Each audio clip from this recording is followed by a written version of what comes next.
বন্ধুরা, আমরা এমন একটি পৃথিবীতে যেখানে মেধা, সংস্কৃতি এবং বৈচিত্র্যের সৌন্দর্য উদযাপন করা হয়।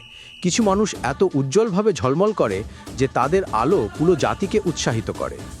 2025 সালে মিস ওয়ার্ল্ড কম্পিটিশনে একটি নাম তার কমনীয়তা, সৃজনশীলতা এবং বিশুদ্ধ আনন্দ দিয়ে বিশ্বজুড়ে মনোযোগ আকর্ষণ করে ফাতেমা বোস ফার্নান্ডেজ।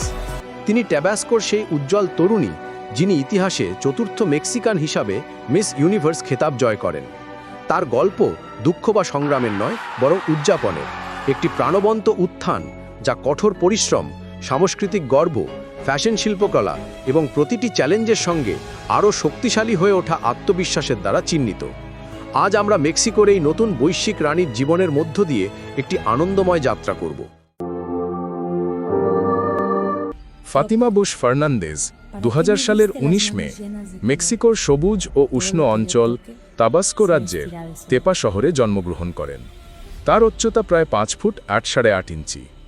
সুঠাম দেহ কাঠামো ও দীর্ঘদেহী উপস্থিতি তাকে আরও আকর্ষণীয় করে তোলে।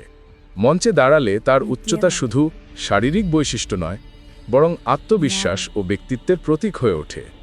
তিনি তার বাবা মায়ের যত্নে এবং তার ভাইয়ার সাথে একটি ভালোবাসার পরিবেশে বড় হয়ে ওঠেন। ছোটবেলা থেকেই ফাতিমা নান্দনিকতা, রং, পোশাক এবং ডিজাইনের প্রতি স্বাভাবিক আগ্রহ দেখান, যা পরবর্তীকালে একজন ডিজাইনার এবং একজন বিউটি কুইন হিসাবে তার পরিচয়কে সংজ্ঞায়িত করে। শৈশবে মার সঙ্গে বসে বসে পেজেন্ট দেখতেন বোস।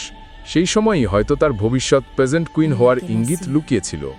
হোলাইয়ের সঙ্গে আলাপচারিতায় তিনি স্মৃতিচারণ করেন একটি ভিডিওর কথা। মাত্র 5 বছর বয়সে তাকে জিজ্ঞেস করা হয়েছিল, বড় হয়ে কি হতে চান? তিনি উত্তর দিয়েছিলেন, আমি সবার সাহায্য করতে চাই। এরপর বিদায় জানানোর সময় তার হাতের ভঙ্গি ছিল প্রায় একেবারে বিউটি কুইন ওয়েবের মতো। ফাতিমা কোলেহিও আরজি এবং ইনস্টিটিউটো কুমরেজ ভিরাহের মোসাতে তার প্রাথমিক স্কুল জীবন শেষ করেন। তিনি একটি শক্তিশালী একাডেমিক ভিত্তি গড়ে তোলেন এবং স্কুলে এমন সব কার্যক্রমে অংশ নেন যা তার যোগাযোগ ও নেতৃত্বের দক্ষতা জোরদার করে। বয়স বাড়ার সাথে সাথে ফ্যাশনের প্রতি তার আবেগ কৌতূহল থেকে উৎসর্গে পরিণত হয়। 2021 থেকে 2024 সাল পর্যন্ত তিনি মেক্সিকো সিটির ইউনিভার্সিদাদ ইবেরো আমেরিকানা ফ্যাশন এবং পোশাক ডিজাইন নিয়ে পড়াশোনা করেন। সেখানে কাটানোর সময় তার শৈল্পিক দৃষ্টিকে আরও উন্নত করে এবং এই প্রশিক্ষণ পরে প্রেজেন্ট স্টেজে তাকে একটি অনন্য সুবিধা দেয়, বিশেষ করে স্টাইলিং, ব্র্যান্ডিং এবং কিভাবে পোশাক দিয়ে নিজের পরিচয় প্রকাশ করা যায় তা বোঝার ক্ষেত্রে। মিস ইউনিভার্সিটি তার অফিসিয়াল জীবনী অনুসারে বোস অসুস্থ শিশুদের সাথে স্বেচ্ছাসেবক হিসাবে কাজ করেছেন, পরিবেশগত সচেতনতা প্রচার করেছেন এবং অভিবাসী এবং মানসিক স্বাস্থ্য সমস্যাগুলিকে সমর্থন করেছেন।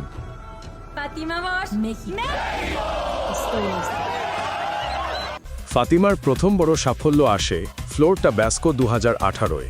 মেক্সিকোর টাবাস্কো রাজ্যের টেপা প্রতিনিধিত্ব করে তিনি গ্র্যান্ড ফাইনালে 16 জন প্রতিযোগীর বিরুদ্ধে প্রতিদ্বন্দ্বিতা করেন।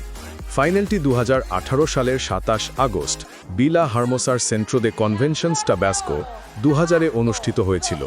মঞ্চে তার উপস্থিতি, আত্মবিশ্বাস এবং ক্যারিশমা তাকে বিজয়ের দিকে নিয়ে যায় এবং বিদায়ী রানী বারবারা ওরাঙ্গার তাকে মুকুট পরিয়ে দেন। এই জয়টি তার পরবর্তী সবকিছুর ভিত্তি হয়ে ওঠে। ফ্লোর টাবাস্কো দুটি জিনিস প্রমাণ করে: তিনি মঞ্চে নেতৃত্ব দিতে পারেন এবং তার আরও অনেক দূর যাওয়ার দৃঢ় সংকল্প ছিল। কয়েক বছর পর পড়াশোনা, প্রশিক্ষণ এবং নিজের আরও পরিমার্জিত সংস্করণে বিকশিত হওয়ার পরে ফাতিমা আরও বড় উচ্চাকাঙ্ক্ষা নিয়ে পেজেন্ট্রি জগতে ফিরে আসেন। টাবাস্কোর প্রতিনিধিত্ব করে তিনি মিস ইউনিভার্স মেক্সিকোর দ্বিতীয় সংস্করণে 32 জন প্রতিযোগীর সাথে যোগ দেন। ফাইনাল রাতটি 2025 সালের 13 সেপ্টেম্বর জাপোপান জালিস্কোর সালা প্লাসিডো ডোমিঙ্গোতে অনুষ্ঠিত হয়েছিল। এটি ছিল গ্ল্যামার, শক্তিশালী বার্তা এবং তীব্র প্রতিযোগিতার রাত, কিন্তু ফাতিমার আত্মবিশ্বাস, সত্যতা এবং শৈল্পিকতার মিশ্রণ তাকে আলাদা করে তোলে। যখন তার মাথায় মুকুট পরানো হলো, তখন তিনি আনুষ্ঠানিকভাবে মিস ইউনিভার্স মেক্সিকো 2025 হন এবং বিশ্বমঞ্চে তার দেশের প্রতিনিধিত্ব করার অধিকার অর্জন করেন। তার বিজয় তার জন্মভূমি টেপা টাবাস্কোতে ব্যাপকভাবে পালিত হয়।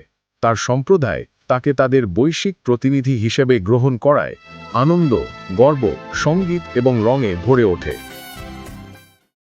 2025 সালের 4 নভেম্বর থাইল্যান্ডে মিস ইউনিভার্স স্যাশ অনুষ্ঠানের সময় যখন নাওয়াদ ইতসারাগ্রিসিল, যিনি মিস গ্র্যান্ড ইন্টারন্যাশনাল প্রতিযোগিতার প্রতিষ্ঠাতা, জনসমক্ষে ফাতিমাকে বোকা মাথা বলে সমালোচনা করেন, তখন উত্তেজনা বেড়ে যায়। এতে প্রতিযোগীরা এবং দর্শকরা হতবাক হয়, যার ফলে কিছু ওয়াকআউট এবং মিস ইউনিভার্স 2024 ভিক্টোরিয়া সহ অন্যান্যদের কাছ থেকে তীব্র প্রতিক্রিয়া দেখা দেয়। ফাতিমা পরে প্রকাশ করেন যে তিনি অপমানিত বোধ করেছিলেন, কিন্তু ঘটনাটিকে তার আত্মাকে দুর্বল করতে না দিয়ে তিনি এটিকে অনুপ্রেরণায় রূপান্তরিত করেন। তার শান্ত, শ্রদ্ধাপূর্ণ প্রতিক্রিয়া বিশ্বজুড়ে ভক্তদের কাছ থেকে প্রশংসা অর্জন করে। তারপর এলো সেই অবিস্মরণীয় বিশ্ব ফাইনাল 2025 সালের 21 নভেম্বর ইম্প্যাক্ট চ্যালেঞ্জার হল, নন্থাবুরি, থাইল্যান্ড। 100 জন প্রতিযোগী বিশ্বমঞ্চে পা রাখেন, কিন্তু ফাতিমা রাতের কিছু শক্তিশালী পারফরমেন্স দেন, যার মধ্যে ছিল একটি উজ্জ্বল ইভিনিং গাউনের ওয়াক, একটি আত্মবিশ্বাসী এবং স্পষ্ট সাক্ষাৎকার এবং একটি শ্বাসরুদ্ধকর চূড়ান্ত উত্তর, যা সংস্কৃতি, সৃজনশীলতা এবং ঐক্যের সঙ্গে সম্পর্কিত ছিল। যখন চূড়ান্ত ফলাফল ঘোষণা করা হলো, মেক্সিকো আনন্দে ফেটে পড়ল। ফাতিমা বোস ফার্নান্দেজ হলেন চতুর্থ মেক্সিকান উমান যিনি মিস ইউনিভার্স খেতাব জয় করেন। তার মুকুট পরার মুহূর্তটি ছিল আনন্দ, করতালি এবং লক্ষ লক্ষ সমর্থকের কাছ থেকে আসা প্রবল গর্বের প্রতীক। তার এই অক্লান্ত কষ্টার্জিত জয় নিন্দুকরা মেনে নিতে পারেনি, কিন্তু তখনও ফাতিমা শান্তভাবে উত্তর দেন।